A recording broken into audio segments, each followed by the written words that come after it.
Hola, ¿qué tal? Soy el Dr. Pavel Bautista, experto en diabetes y síndrome metabólico y académico de la Universidad Nacional Autónoma de México. El día de hoy vamos a hablar de diabetes. Para comenzar, definiremos qué es la diabetes. La diabetes es un grupo de enfermedades en las cuales se eleva el nivel de glucosa en sangre. Se puede clasificar de acuerdo a sus causas en 4 principales grupos. La diabetes tipo 1 definitivamente ya no es la más común. La diabetes tipo 1, anteriormente llamada diabetes juvenil, en efecto es una diabetes que suele debutar en la niñez, en la infancia y en la adolescencia. Si bien la principal característica de la diabetes tipo 1 no es la edad en la que se debuta, sino el carácter autoinmune de la misma. La diabetes tipo 1 se caracteriza por una destrucción de las células beta del páncreas por las propias defensas del organismo de la persona. Estas personas debutan con cifras sumamente elevadas de glucosa en sangre y requieren uso de esquemas intensivos de insulina desde el primer día que los diagnostican. Esta diabetes se caracteriza a corto plazo más por sus complicaciones agudas que por sus complicaciones crónicas. En este tipo de pacientes solemos utilizar dispositivos médicos avanzados como los monitores continuos de glucosa y las microinfusoras de insulina, debido a que requieren un monitoreo de glucosa sumamente estrecho y, como lo habíamos comentado, múltiples funciones de insulina en un día, que son alrededor de 4. Un paciente con diabetes tipo 1 puede llegar a su adultez y puede tener un estilo de vida saludable siempre y cuando su manejo médico sea el correcto. Continuamos con la diabetes de tipo 2. Esta es por mucho la diabetes más común en el mundo. Más del 90% de los casos totales de diabetes son de tipo 2. La causa de esta diabetes no es la herencia en su totalidad y tampoco una enfermedad autoinmune como la diabetes tipo 1. Hacemos un paréntesis. La diabetes tipo 1 actualmente contabiliza a lo mucho el 10% de los casos, si bien algunos nos dicen que es el 5% de los casos. ¿Por qué la diabetes tipo 2 abarca el 90% de los casos? Porque detrás de ella está la enfermedad más prevalente del mundo, el sobrepeso y la obesidad. La diabetes tipo 2 tarda años en desarrollarse. Lo primero que ocurre en la diabetes tipo 2 es un largo y silencioso periodo de resistencia a la insulina, en el cual el cuerpo con sobrepeso y obesidad, los malos hábitos de vida, el sedentarismo, por ejemplo, hacen que el cuerpo deje de responder a la insulina. La insulina es una hormona que, entre otras funciones, debería controlar el azúcar, la glucosa en la sangre. Sin embargo, cuando el paciente tiene malos hábitos de vida, poco saludables, tiene sobrepeso y obesidad, al desarrollar resistencia a la insulina, el páncreas se ve obligado a producir mucha más insulina de la que debería. Esto hace que en un periodo de 5, 10 o hasta 15 años, el páncreas lenta, progresiva y silenciosamente empiece a percibir daño. La diabetes tipo 2 no necesariamente requiere manejo con insulina. De hecho,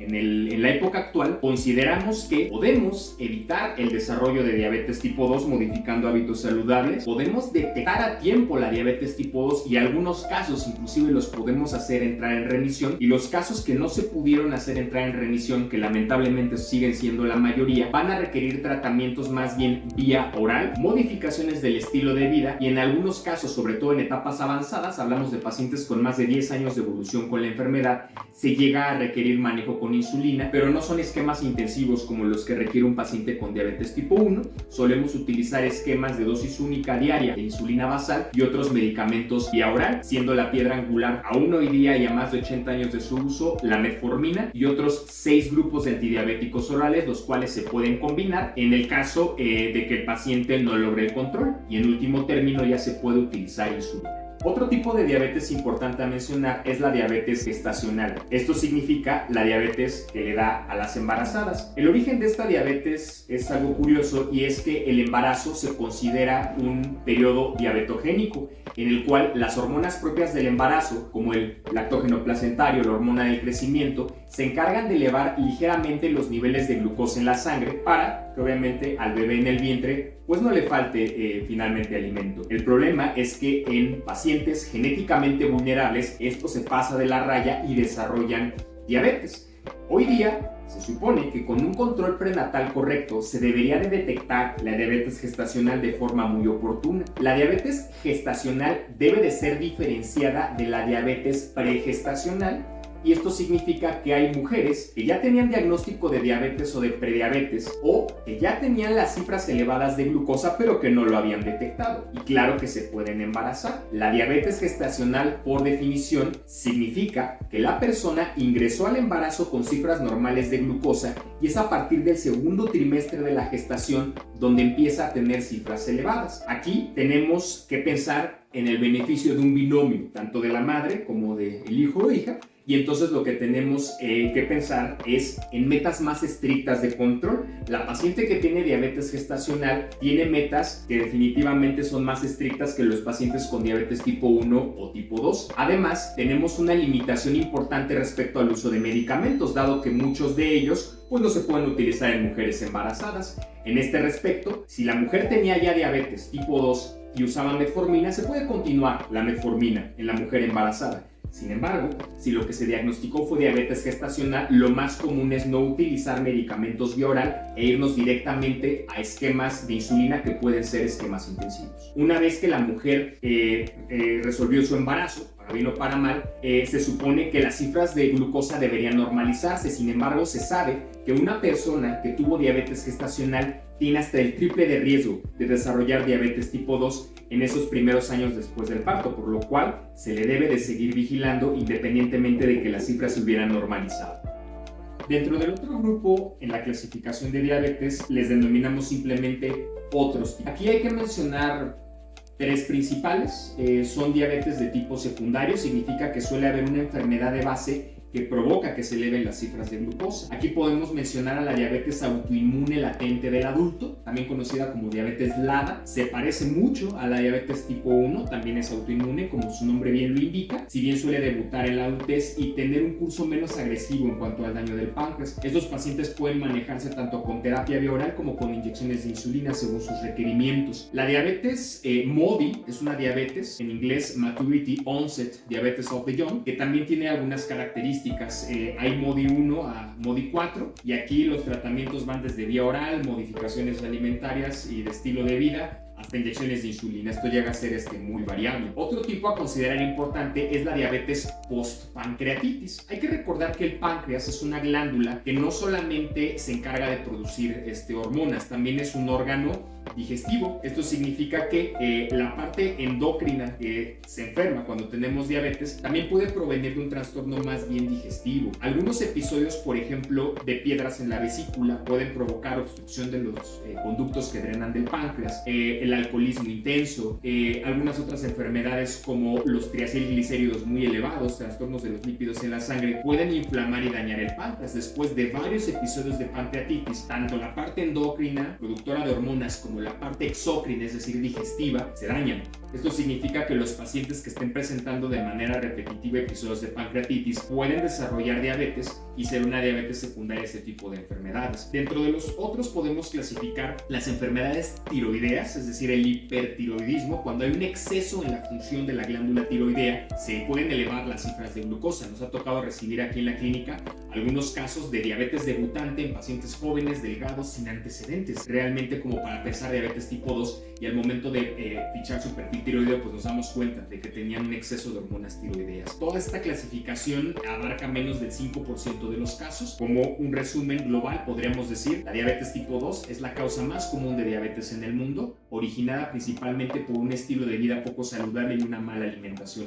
Más del 90-95% de los casos están en este grupo. La diabetes tipo 1 es la que le sigue en frecuencia, entre el 5 y el 10% de los casos, de origen autoinmune que requiere insulina, monitoreo continuo de glucosa desde el inicio de la enfermedad. Y la diabetes gestacional la podemos poner en un segundo y tercer lugar, debido a que tampoco se tiene mucha estadística al respecto. Y hasta el último ya relegaríamos los otros casos. Al hablar de diabetes, la inmensa mayoría de los casos estamos hablando de diabetes tipo 2, y aquí es donde se dirigen la inmensa mayoría de las intervenciones terapéuticas en cuanto a medicamentos.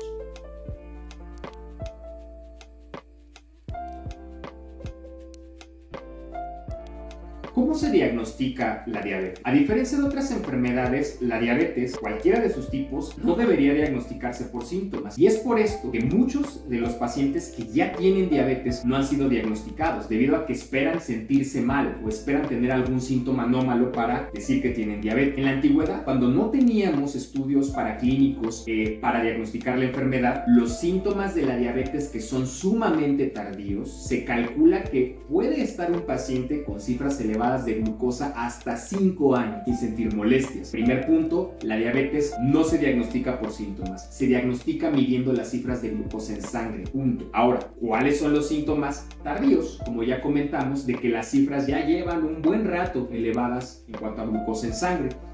Tenemos las 3 polis, que así es como se les denomina: poliuria, polidipsia, polifagia. Esto significa sed excesiva, muchas ganas de orinar, una orina demasiado frecuente y también demasiado apetito. Esto debido al estado catabólico en el cual se encuentra la persona cuando tiene cifras muy elevadas de glucosa en sangre o lleva mucho tiempo así. Se le agrega una cuarta P, que es la pérdida de peso. Esto hace alusión a este estado de autoconsumo en el que entran las personas cuando sus cifras de glucosa son demasiado elevadas. Heridas que no cicatrizan también es algo muy común. Infecciones puede ser tanto respiratorias, gastrointestinales como urinarias recurrentes, también suelen ser signos sugerentes. Sin embargo, repetimos, no hay tal cosa como síntomas iniciales de diabetes. Los síntomas y los signos de diabetes son siempre tardíos, y es por esto que toda persona que tenga factores de riesgo, y los agrupamos en factores modificables y no modificables, en los factores modificables todas las personas con sobrepeso y obesidad, y en los no modificables todas las personas que tengan familiares en primer grado, padre, madre o hermanos, deberían al menos una vez al año de medir sus cifras de glucosa en sangre, y que un médico o un equipo de salud calificado lo interprete para determinar si están en cifras normales, si están en prediabetes o si están en diabetes.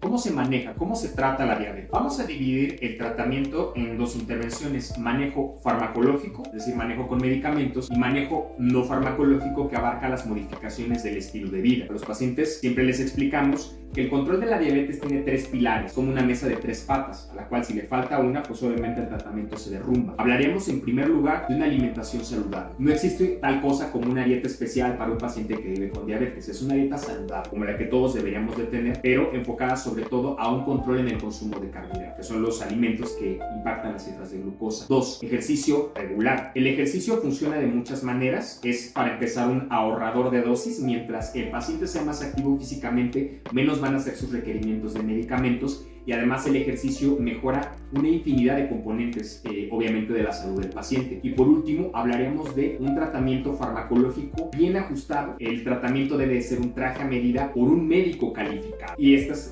finalmente una parte importante. Si nos enfocamos hacia el tratamiento farmacológico, que es en lo que pensamos en primera instancia cuando hablamos de tratamiento, tendríamos terapias inyectables y terapias orales. En cuanto a las terapias orales, tenemos 6 grupos de medicamentos, de los cuales la inmensa mayoría se van a clasificar como antihiperglucemiantes. Entonces, cuando hablamos de medicamentos, existen aquellos que evitan que las cifras de glucosa se eleven. Aquí están la mayoría de los medicamentos antihiperglucemiantes, y aquellos que consideramos hipoglucemiantes, que son aquellos que directamente bajan los niveles de glucosa en la sangre. Dentro del segundo grupo, que son los hipoglucemiantes, tenemos a todos los tipos de insulina. Las insulinas no varían tanto en su eficacia, sino más bien en cuánto tiempo dura el efecto y cuánto tiempo se tarda en hacer el efecto. Pero las insulinas actúan por unidad de dosis. Estos medicamentos son hipoglucemiantes. Las insulinas se tienen que inyectar, ya sea dentro de una vena cuando un paciente está en urgencias, o debajo de la piel cuando el paciente lo aplica finalmente en casa. Entonces, la insulina es una terapia hipoglucemiante inyectable. Tenemos también hipoglucemiantes orales. Estos les llamamos normalmente secretagogos de insulina. Las sulfonilureas, como la glibenclamida o la glimepirida, serían los prototipos. Tenemos, dentro de todos los demás grupos, los antihiperglucemiantes, los que evitan que la glucosa se eleve. Y en primera instancia, excepto que hablemos de pacientes con diabetes tipo 1 o de diabetes gestacional, la primera línea de tratamiento por seguridad para reducir el riesgo de hipoglucemia, el riesgo de un azúcar demasiado baja en sangre, que es una complicación frecuente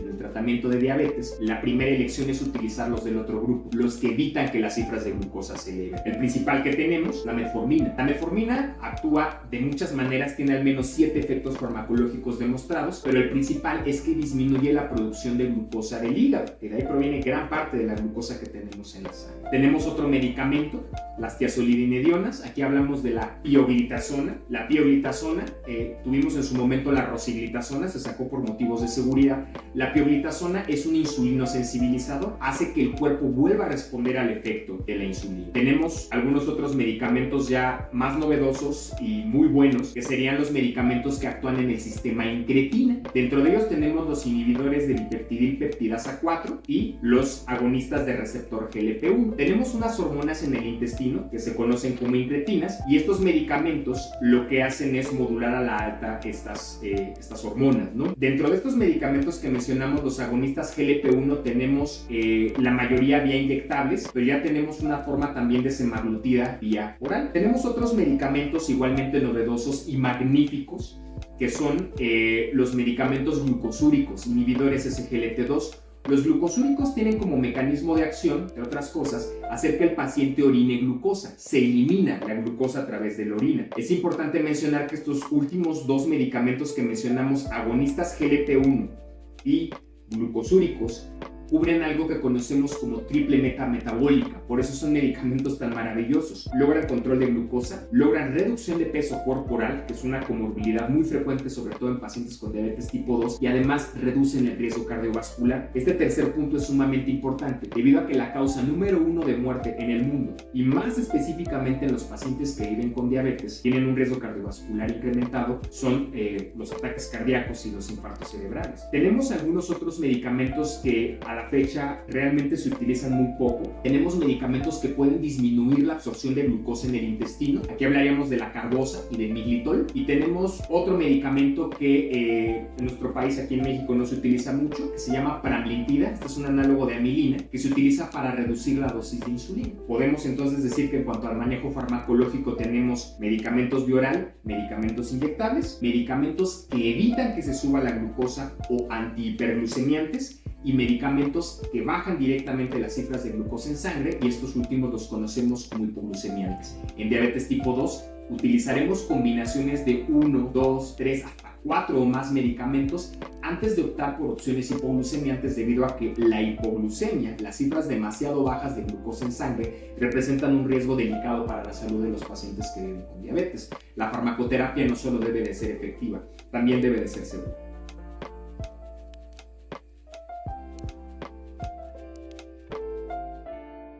Una pregunta frecuente que hacen los pacientes en consulta cuando son diagnosticados por primera vez diabetes, o cuando algún familiar o una persona cercana son diagnosticados por primera vez con diabetes, es si van a poder llevar una vida normal, si su vida va a seguir habitual. Lo cierto es que la gran cantidad de modificaciones que tiene que hacer una persona que vive con diabetes en cuanto a su estilo de vida son modificaciones hacia un estilo de vida saludable. Esto significa que, de hecho, las modificaciones que haga una persona para mejorar su vida con diabetes también las podrían hacer, también las deberían de hacer extensivas al resto de la familia. Una alimentación saludable y el mantenerse físicamente activo es algo que una persona con o sin diabetes debería de hacer. Segundo, suelen considerarse en un inicio personas sumamente vulnerables, como si no pudieran tolerar el ejercicio. Si bien se va a tener que tener una supervisión de la alimentación, específicamente en cuanto a la cantidad de carbohidratos que consuman, el ejercicio se va a tener que vigilar para que sea realizado de forma segura, porque puede aumentar el riesgo de que se baje la glucosa. Van a tener que aprender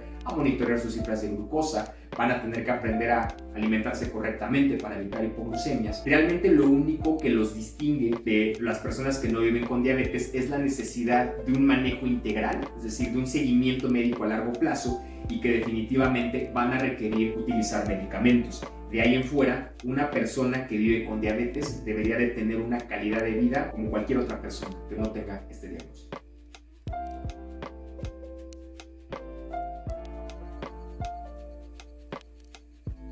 La diabetes, para empezar, sobre todo hablando de la diabetes tipo 2, que como mencionamos es la más común, no suele venir sola, suele venir dentro del espectro de lo que conocemos como síndrome cardiometabólico o síndrome metabólico. Las personas que viven con diabetes, con cifras elevadas de glucosa en sangre, suelen tener en el 80% de los casos problemas con sus grasas en sangre, colesterol y triglicéridos, esto le llamamos dislipidemia. Suelen tener sobrepeso o obesidad a más del 90% de los casos y hasta cerca del 50% suelen tener problemas de presión arterial elevada. Entonces, primero tener en cuenta, la diabetes viene con otras enfermedades en la gran mayoría de los casos. A su vez, la diabetes presenta complicaciones y tiene que quedar muy claro que las complicaciones no son una sentencia. Las complicaciones son consecuencias derivadas de un tratamiento incorrecto o inoportuno. Entonces, si una persona lleva un manejo integral correcto y lo sigue, no debería de presentar estas complicaciones. Las complicaciones las podemos dividir de acuerdo al territorio en el cual se presentan.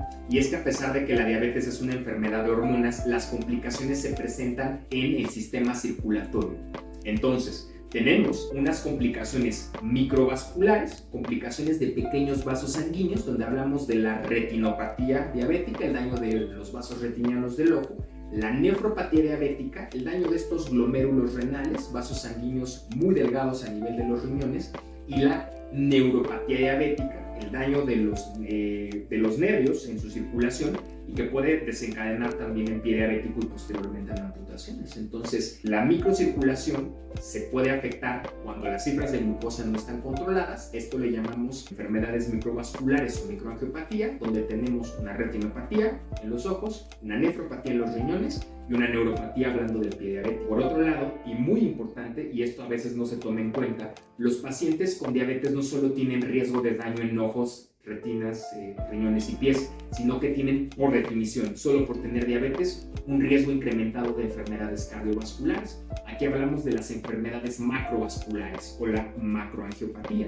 En estos casos, estamos hablando de ataques del corazón y de infartos cerebrales. Es por esto que el tratamiento no solo debe de estar encaminado a controlar las cifras de glucosa para prevenir el daño en retinas, riñones y pies, sino que los tratamientos, tanto médicos, farmacológicos como no farmacológicos, deberían de reducir el riesgo de infarto y embolia de las personas.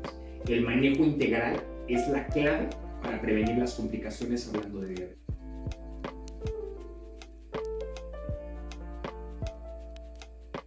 En el mundo, el enfoque de la medicina se está tornando cada vez más hacia la parte preventiva.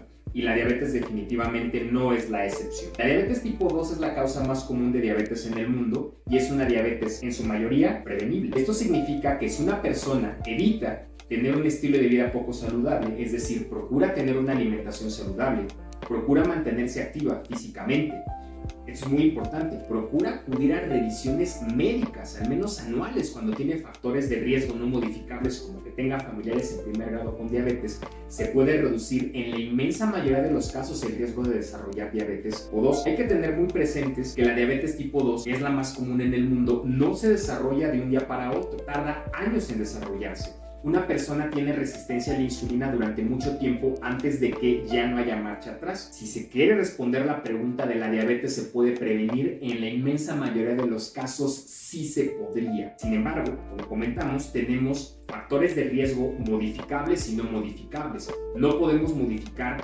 la herencia genética que una persona tiene. Ese es un factor de riesgo con el que va a vivir y que se tiene que vigilar. Sin embargo, la causa número 1 de diabetes en el mundo viene a ser el estilo de vida poco saludable. El tener un estilo de vida saludable puede prevenir, como dijimos anteriormente, la gran mayoría de los casos de diabetes. Todo se debe de enfocar a irnos a pasos atrás. Si hablamos de prevenir diabetes, tenemos que hablar de prevenir o de corregir el sobrepeso y la obesidad. Si nosotros nos enfocamos en esta, que es la causa más frecuente y más atacable, podemos reducir el número de pacientes que tenemos. Lamentablemente, y esto tomando en cuenta que la política pública mundial funcionara, de aquí a 2050 la cifra de casos nuevos de diabetes no se va a reducir, se va a duplicar. Esto significa que, una vez más, no solamente tenemos que enfocarnos en nuevas medidas, nuevos tratamientos o nuevos enfoques para manejar la diabetes. Tenemos que enfocarnos en reducir el número de casos nuevos de la enfermedad para tratar de atacar lo más posible esta estadística que ya se nos está viniendo así. Entonces, el enfoque preventivo es el enfoque actual.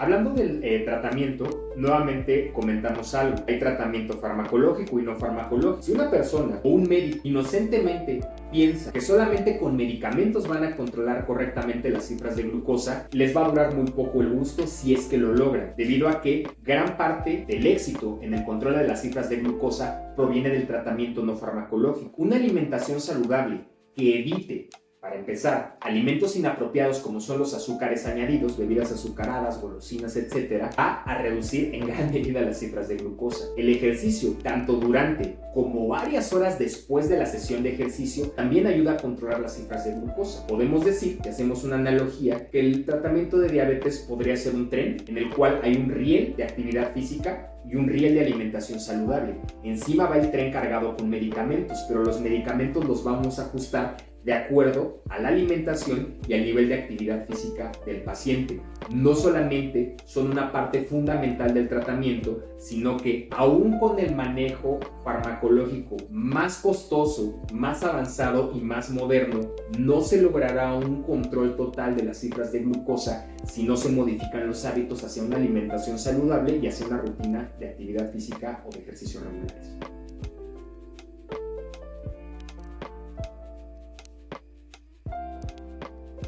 En un mundo donde las redes sociales digitales y el acceso al internet es cada vez más fácil para las personas, lamentablemente tenemos que batallar con información de fuentes no oficiales, información no científica, y se empiezan a ofrecer productos que muchas veces son productos milagros. Esto significa que no logran los objetivos en los que se están enfocando, y preguntan a veces las personas si hay algún tratamiento natural, algún tratamiento fuera de los medicamentos que ayuda a controlar las cifras de glucosa. Existen múltiples productos, ashwagandha, moringa, el cromo, el zinc. Sin embargo, debido a que nosotros, al menos en los profesionales de la salud, nos debemos de basar en la evidencia científica, hasta no contar con evidencia científica, no podemos recomendar el uso de ninguno de estos productos, debido a que para que se pueda recomendar una intervención, debe haber demostrado con estudios científicos seguridad y eficacia. Es por esto que se desaconseja el uso de estos productos que se promueven, debido a que no tienen el rigor científico para que los consideremos eficaces y seguros para la población.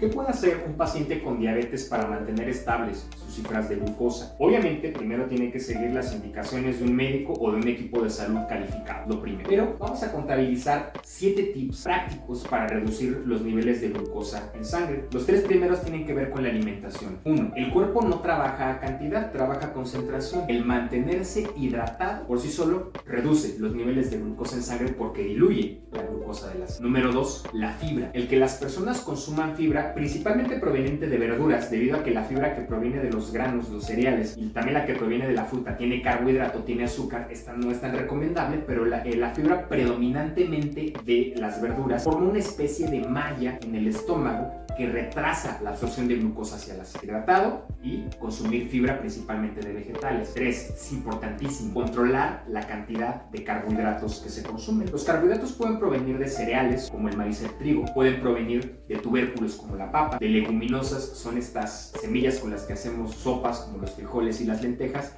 también de las frutas y también de algunos lácteos. Es por esto que dentro del tratamiento integral del paciente que vive con diabetes, el consultar a un nutriólogo o nutrióloga para que explique cómo controlar la cantidad de carbohidratos, pues es algo muy importante. Otra medida fundamental es hacer ejercicio. El hacer ejercicio, el músculo consume combustible, y el combustible es glucosa. Entonces, durante la sesión de ejercicio se van a reducir los niveles de glucosa en sangre, pero además el glucógeno, es decir, esta reserva que tiene de glucosa el músculo, tiene que recuperarse. Horas después de la sesión de ejercicio, el músculo sigue captando glucosa. Es por esto que hacer ejercicio es una herramienta poderosa para controlar los niveles de glucosa, a tal grado que los pacientes también deberían de tener cuidado de medir sus cifras de glucosa antes y después para evitar irse demasiado abajo. Reducir el peso. Cualquier persona que tenga diabetes, principalmente tipo 2, que reduzca peso de grasa, va a reducir sus necesidades de medicamentos y va a bajar sus niveles de glucosa. Además del ejercicio y además de la alimentación, hoy día tenemos medicamentos seguros y efectivos para el control de peso. Es por eso que ya no solo se debe de ofrecer controlar las cifras de glucosa, el equipo de salud y un médico actualizado deberían de ofrecer también un tratamiento de pérdida de peso cuando esté indicado.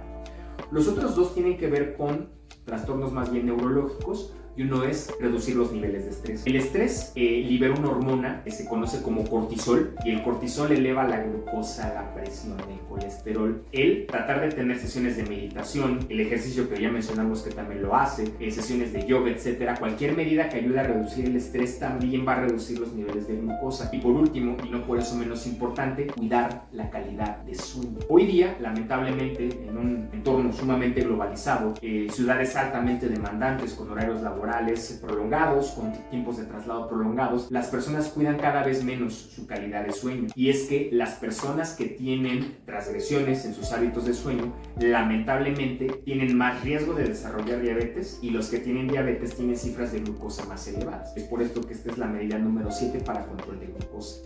Que un paciente con diabetes lleve a cabo estas 7 medidas va a ayudar mucho a la intervención que haga su equipo de salud y su glucosa se mantendrá en control.